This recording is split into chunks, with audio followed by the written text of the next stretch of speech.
अभी रात के 12 बजने वाले थे जब गांव के वीराने में अचानक जोर की चीख गूंजी, जैसे किसी ने मौत को करीब से देखा हो। चारों ओर सन्नाटा था, लेकिन उस चीख ने पूरे जंगल को जगा दिया था।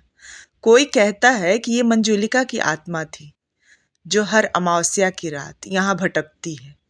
लेकिन क्या ये सिर्फ एक अफवाह थी, या सच में मंजुलिका की आत्मा अभी उस हवेली में कैद थी? ये जानने के लिए वीडियो के अंत तक बने रहिए। ये कहानी एक छोटे से गांव की है, जहां एक पुरानी और खंडर सी हवेली खड़ी थी। लोग कहते थे कि इस हवेली में कभी राजाओं का परिवार रहता था। उस परिवार की सबसे सुंदर लड़की थी मंजुलिका। उसकी खूबसूरती की चर्चा दूर दूर तक थी, लेकिन उसकी जिंदगी इतनी आसान नहीं थी। मंजुलिका अपने पिता के राज्य के मंत्री के बेटे से प्यार करती थी, पर उसके पिता ने उसकी शादी एक अमीर और क्रूर राजा से तय कर दी थी। मंजुलिका ने अपने प्रेमी के साथ भागने की कोशिश की, लेकिन उनकी योजना पकड़ी गई। राजा ने मंजुलिका के प्रेमी को सबके सामने मौत के घाट उतार दिया और मंजुलिका को जबरदस्ती शादी के लिए तैयार करने की कोशिश की। शादी की रात मंजुलिका ने जहर खाकर अपनी जान दे दी, लेकिन कहते हैं कि उनकी आत्मा अब भी इस दुनिया में है, अपनी अधूरी मोहब्बत और बदले की आग के साथ। गांव के लोग कहते हैं कि मंजुलिका की आत्मा अब भी उस हवेली में भटकती है।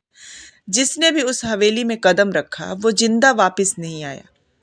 अमावस्या की रात हवेली से अजीब अजीब आवाजें आती हैं, कभी किसी के रोने की, कभी हंसने की और कभी गुस्से में चिल्लाने की।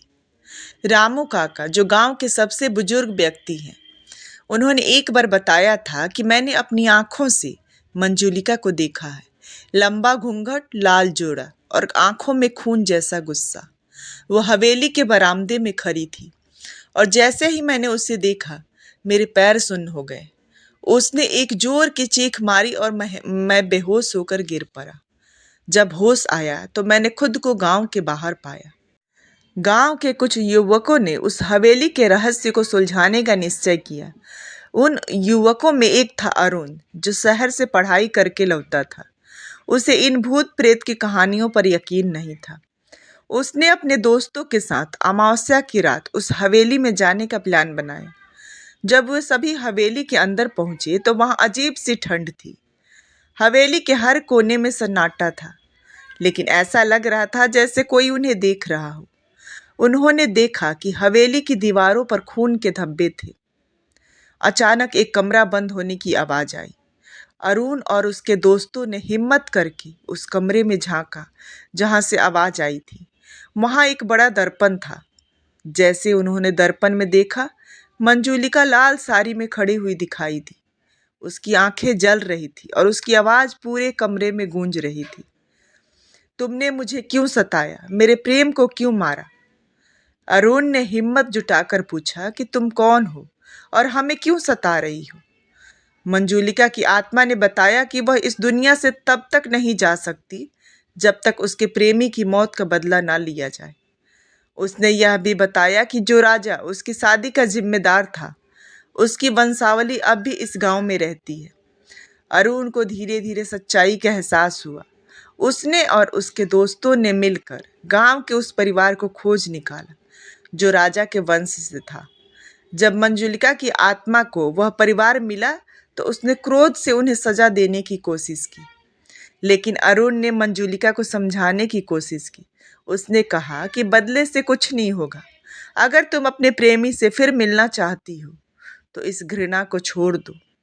मंजुलिका की आत्मा कुछ देर चुप रही, लेकिन फिर उसने कहा कि अगर यह सच है तो मैं इस दर्द को छोड़ने के लिए तैयार हूँ।